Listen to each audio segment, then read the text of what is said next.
વિદ્યાર્થી મિત્રો, ધોરણ 12 નામાના મૂળ તત્વો પ્રકરણ 6.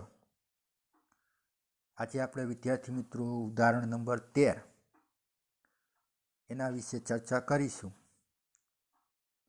તારીખ 31/3/2016ના રોજ એક્સ, વાય અને ઝેડનું પાકું સરવૈયું નીચે મુજબ હતું. મૂડી દેવા બાજુ એક્સ, વાય અને ઝેડની મૂડી ખાતા છે 2 લાખ, 1,20,000 અને 1 લાખ, કુલ 4,20,000 રૂપિયા. સામાન્ય અનામત 40,000 આપેલું છે. ભાગીદારોની લોન વાય અને ઝેડની 20,000 અને 30,000, કુલ લોન છે 50,000. લેણદારો આપેલા છે 80,000. કામદાર વળતર અનામત છે 10,000. મૂડી દેવા બાજુનો સરવાળો છે 6 લાખ.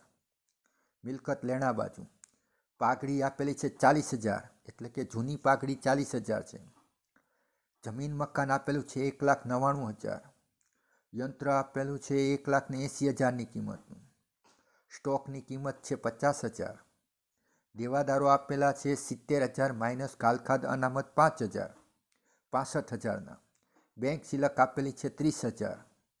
જાહેરાત ઝુંબેશ ખર્ચ 16,000 રૂપિયા.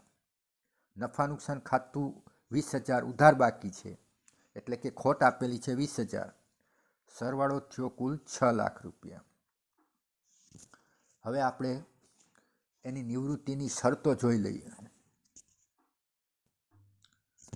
એક્સ, વાય અને ઝેડ 3:3:2ના પ્રમાણમાં નફો નુકસાન વેચી લેતા ભાગીદારો હતા. તારીખ 1/4/16ના રોજ વાય નિવૃત્ત થાય છે. નિવૃત્તિની શરતો નીચે મુજબ હતી. નંબર 1, જમીન અને મકાનની કિંમત 2,20,000 ગણવાની છે. નંબર 2, યંત્રની કિંમત 30,000થી ઘટાડવી. યંત્રની કિંમતમાં 30,000નો ઘટાડો કરવાનો છે. દેવાદારો પર 10% ઘાલખાદ અનામત રાખવી. કામદાર વળતર પેટે 15,000નો દાવો મંજૂર કરવામાં આવ્યો છે. પેઢીની પાઘડીનું મૂલ્ય 1,60,000 ગણું. વાયના ભાગની પાઘડીનો હવાલો એક્સ અને ઝેડના મૂડી ખાતે નાખવો. એક્સ અને ઝેડનું નફા નુકસાનનું નવું પ્રમાણ 1:1 રાખવું. ઉપરની માહિતી પરથી આમનોંધ લખીને પુનઃમૂલ્યાંકન ખાતું, ભાગીદારોના મૂડી ખાતા અને નિવૃત્તિ બાદનું પાકું સરવૈયું તૈયાર કરો. તો આપણે પાકા સરવૈયામાં જમીન મકાનમાં ટીક કરી નાખીએ, યંત્રોમાં ટીક કરી નાખીએ, દેવાદારોમાં ટીક કરી નાખીએ, કામદાર વળતરનો દાવો છે એમાં પણ ટીક કરી નાખીએ. અને 5મું, પાઘડીનું મૂલ્ય છે 1,60,000, એટલે નવું મૂલ્ય 1,60,000 ગણવાનું છે. જૂની પાઘડી આપણને પાકા સરવૈયામાં આપેલી છે 40,000. એ 40,000 રૂપિયા છે એ ભાગીદારો વચ્ચે જૂના નફા નુકસાન પણ માંડી વાળીશું. હવે આપણે પહેલાં પાઘડી છે, વાયના ભાગની પાઘડી જે નિવૃત્ત થાય છે એનો ભાગ આપણે શોધી કાઢીશું. તો વાયનો ભાગ શોધવો હશે તો 3 ને 3 6 ને 2 8, 3/8 ભાગ કરીએ 1,60,000નો. તો પાઘડીની રકમ 3/8 કરશું તો પાઘડીની રકમ છે એ 60,000 થશે. 3 ગુણી અને 8 ભાગી નાખીશું, 60,000 આવશે. આ 60,000 રૂપિયા છે એની મૂડી ખાતે સીધી અસર આપવાની છે. એટલે એક્સ અને ઝેડ છે એ તેમના ત્યાગના પ્રમાણમાં, તેમના લાભના પ્રમાણમાં વાયને મૂડી પાઘડીની રકમ આપી દેશે.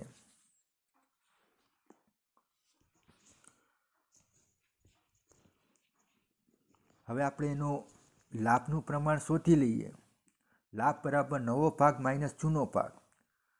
એક્સનો નવો ભાગ થશે 1/2 માઇનસ જૂનો ભાગ છે 3/8. છેદ સરખા કરીએ તો 4 ઓછા 3 છેદમાં 8 એક અષ્ટમાંશ આવશે. છેદનો ભાગ શોધીશું તો એમાં પણ 2 અષ્ટમાંશ જૂનો ભાગ, 1/2 જૂનો ભાગ માઇનસ નવો 2 અષ્ટમાંશ, એને પણ 4 ઓછા 2 છેદમાં 8 એટલે 2 અષ્ટમાંશ આવશે. એક્સ અને ઝેડનું લાભનું પ્રમાણ થશે 1:2. પાઘડી છે ઝેડ વાયના ભાગની પાઘડી એક્સ અને ઝેડ લાભના પ્રમાણમાં. વિદ્યાર્થી મિત્રો, પાકા સરવાળામાં જે સામાન્ય અનામત આપેલું છે એ ભાગીદારો વચ્ચે જૂના પ્રમાણમાં એટલે કે 3:2 વેચી નાખીશું. સામાન્ય અનામત 40,000 રૂપિયા છે. 40,000ને 3:2 વેચીએ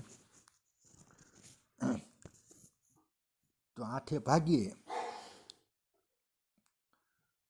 તો 5,000 કોમન નીકળશે. 5 તેરી 15, 15,000 રૂપિયા. 5 તેરી 15, 15,000 અને 5 દુ 10 એટલે 15,000, 15,000 અને 10,000 રૂપિયા ભાગીદારોના મૂડી ખાતે જશે. તો સામાન્ય અનામતની જમા બાકી હોય તો એને આપણે ઉધાર કરીશું. સામાન્ય અનામત ખાતે ઉધાર રૂપિયા 40,000, તે એક્સના મૂડી ખાતે 15,000, તે વાયના મૂડી ખાતે 15,000 અને તે ઝેડના મૂડી ખાતે 10,000. ત્યાર પછી પુનઃ મૂલ્યાંકન.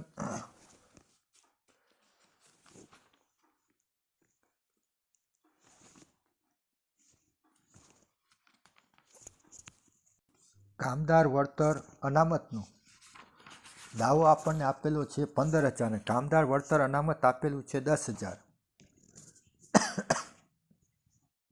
5,000 હજી પણ વધારાની જોગવાઈ કરવાની છે તો એ આપણે પુનઃ મૂલ્યાંકન ખાતેથી કરીશું. 10,000 વળતર અનામત આપેલું છે અને દાવો છે 15,000. તો પુનઃ મૂલ્યાંકન ખાતે ઉધાર 5,000, કામદાર વળતર અનામત ખાતે 10,000, તે કામદાર વળતરના દાવા ખાતે 15,000 રૂપિયા. પુનઃ મૂલ્યાંકન ખાતાની ઉધાર બાજુ 5,000 રૂપિયા બતાવીશું. કામદાર વળતર અનામત છે હવે પાકા સરવાળામાં બતાવીશું નહીં, પણ કામદાર વળતરનો દાવો છે એ ચાલુ જવાબદારીમાં પાકા સરવાળામાં 15,000થી આપણે દર્શાવીશું. ત્યાર પછી પેઢીની પાઘડી 40,000 રૂપિયા આપેલી છે. આ જૂની પાઘડી એને આપણે જૂના નફા નુકસાનના પ્રમાણમાં માંડી વાળીશું. તો એ 40,000 છે એને 3:2 વેચીશું. તો એક્સના મૂડી ખાતે ઉધાર 15,000, વાયના મૂડી ખાતે ઉધાર 15,000, તે ઝેડના મૂડી ખાતે ઉધાર 10,000, તે પાઘડી ખાતે જમા 40,000. પાઘડી ખાતું બંધ થઈ જશે.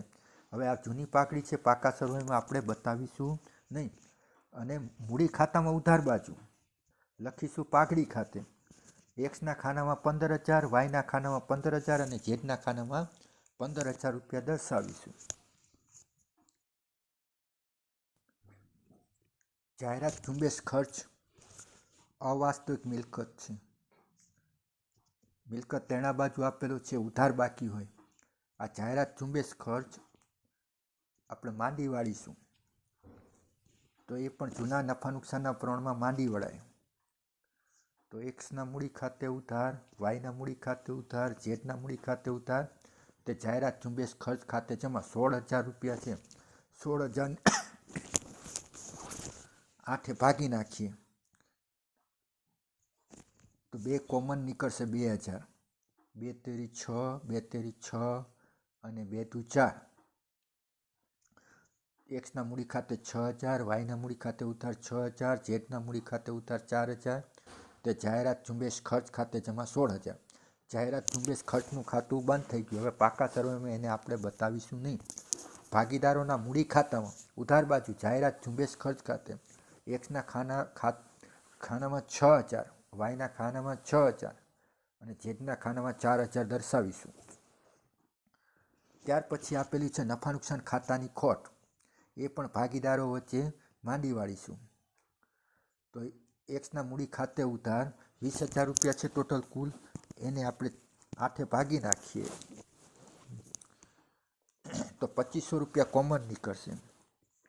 તો 25 તેરી 75, એક્સના મૂડી ખાતે ઉધાર 75,000, વાયના મૂડી ખાતે ઉધાર 75,000 અને ઝેડના મૂડી ખાતે ઉધાર 5,000, તે નફા નુકસાન ખાતે જમા 20,000. હવે પાકા સરવાળામાં નફા નુકસાન ખાતું પણ આપણે બતાવીશું નહીં. ભાગીદારોના મૂડી ખાતામાં ઉધાર બાજુ લખીશું નફા નુકસાન ખાતે એક્સના ખાનામાં 7,500, વાયના ખાનામાં 7,500 અને ઝેડના ખાનામાં 5,000 રૂપિયા આવશે. ત્યાર પછી આપણને કીધેલું છે યંત્રની કિંમત 30,000 ઘટાડવી અને ઘાલખાદ અનામત છે એ 10% લેખે રાખવાની છે. તો અહીંયા દેવાદારો છે 70,000, એના 10% 7,000 થાય. 5,000 ઘાલખાદ આપેલી છે તો 2,000ની વ્યવસ્થા કરવી પડશે તો 7,000 રૂપિયા થઈ જાય. તો પુનઃમૂલ્યાંકન ખાતે ઉધાર યંત્રની કિંમતમાં ઘટાડો થયો એના 30,000 અને ઘાલખાદ અનામતના 2,000. તો પુનઃમૂલ્યાંકન ખાતે ઉધાર 32,000, તે યંત્ર ખાતે 30,000 અને તે ઘાલખાદ અનામત ખાતે 2,000 રૂપિયા. આ બંને અલગ અલગ આમનોંધ પણ કરી શકાય. આપણે એને સંયુક્ત આમનોંધ તરીકે દર્શાવી છે. પુનઃમૂલ્યાંકન ખાતામાં ઉધાર બાજુ લખીશું યંત્ર ખાતે 30,000 અને ઘાલખાદ અનામત ખાતે 2,000. પાકા સરવૈયામાં યંત્રો છે, યંત્રોની કિંમત આપણને આપેલી છે 1,80,000, એમાંથી 30,000 માઇનસ કરી નાખીશું અને બારે બતાવીશું 50,000. એવી જ રીતે દેવાદારોમાંથી 7,000 માઇનસ કરી નાખીશું, બારે બતાવીશું 63,000. ત્યાર પછી જમીન મકાનની કિંમતમાં વધારો થયો છે. જમીન મકાનની કિંમત છે આપણને આપેલી છે પાકા સરવૈયામાં 1,99,000 અને અત્યારે થઈ 2,20,000 રૂપિયા, એટલે 21,000 રૂપિયાનો વધારો થયો છે. તો વધારો થાય તો પુનઃમૂલ્યાંકન જમા થાય. જમીન મકાન ખાતે ઉધાર તે પુનઃમૂલ્યાંકન ખાતે જમા 21,000. પાકા સરવૈયામાં જમીન મકાન 1,99,000 લખીશું મિલકત લેણા બાજુ, વત્તા કરીશું વધારો 21,000 રૂપિયા, બારે બતાવીશું 2,20,000 રૂપિયા. વિદ્યાર્થી મિત્રો, પુનઃમૂલ્યાંકન ખાતું છે એને બંધ કરીશું તો પુનઃમૂલ્યાંકન ખાતાની અંદર ખોટ આવે છે 16,000 રૂપિયા. આ ખોટ જૂના નફા નુકસાનના પ્રમાણમાં વેચીશું. 16,000ને આપણે 8 ભાગી નાખી 2,000 કોમન નીકળશે. 8 2 તેરી 6, 2 તેરી 6, 2 દુ 4. એક્સના મૂડી ખાતે ઉધાર 6,000, વાયના મૂડી ખાતે ઉધાર 6,000, ઝેડના મૂડી ખાતે ઉધાર 4,000. તે પુનઃમૂલ્યાંકન ખાતે જમા 16,000. ત્યાર પછી પાઘડીની અસર આપીએ તો પાઘડી છે એ સીધી અસર આપવાની છે મૂડી ખાતે, ઝેડના મૂડી ખાતે. તો બંને ભાગીદારોનો લાભ જોઈ લઈએ, એક્સ અને ઝેડનો લાભ જોઈ લઈએ. વાયના મૂડી ખાતે સીધી અસર આપવાની છે. તો એક્સનો લાભ આપણે જોયો 1/8 અને ઝેડનો લાભ હતો 2/8, તો 1/2નું લાભનું પ્રમાણ થાય. હવે આપણે 1/2માં આપણે ઝેડ વાયના ભાગની જે પાઘડી છે એ વેચી નાખીશું. તો વાયના ભાગની પાઘડી આવે છે 60,000, એને 1/2માં વેચીએ તો 20,000 અને 40,000 રૂપિયા આવશે. એક્સ અને ઝેડ વાયને એમના ભાગની 60,000 પાઘડી આપી દેશે. તો એક્સના મૂડી ખાતે ઉધાર 20,000, ઝેડના મૂડી ખાતે ઉધાર 40,000, તે વાયના મૂડી ખાતે જમા 60,000. એની અસર આપણે આપીશું. તો જમા બાજુ વાયના ખાનામાં જમા બાજુ વાયના ખાનામાં એક્સના મૂડી ખાતે 20,000 અને ઝેડના મૂડી ખાતે વિગતના ખાનામાં લખીશું 40,000. એવી જ રીતે ઉધાર બાજુ લખીશું આપણે વાયના મૂડી ખાતે અને એક્સના ખાનામાં 20,000 અને ઝેડના ખાનામાં 40,000 રૂપિયા.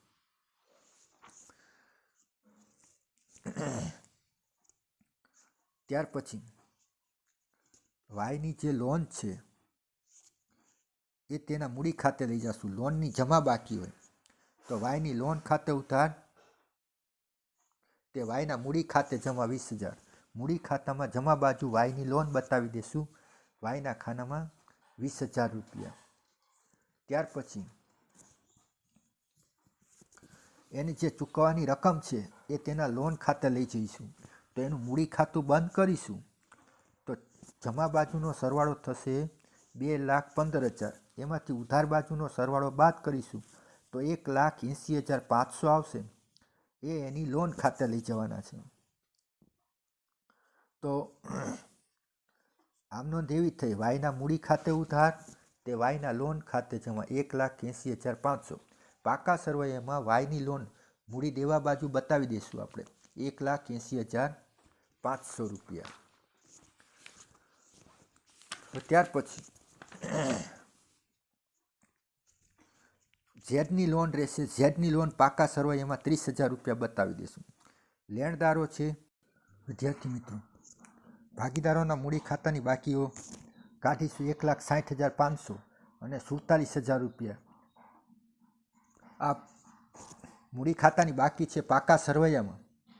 મૂડી દેવા બાજુ 1,60,500 અને 47,000 બતાવીશું તો 2,07,500 થશે.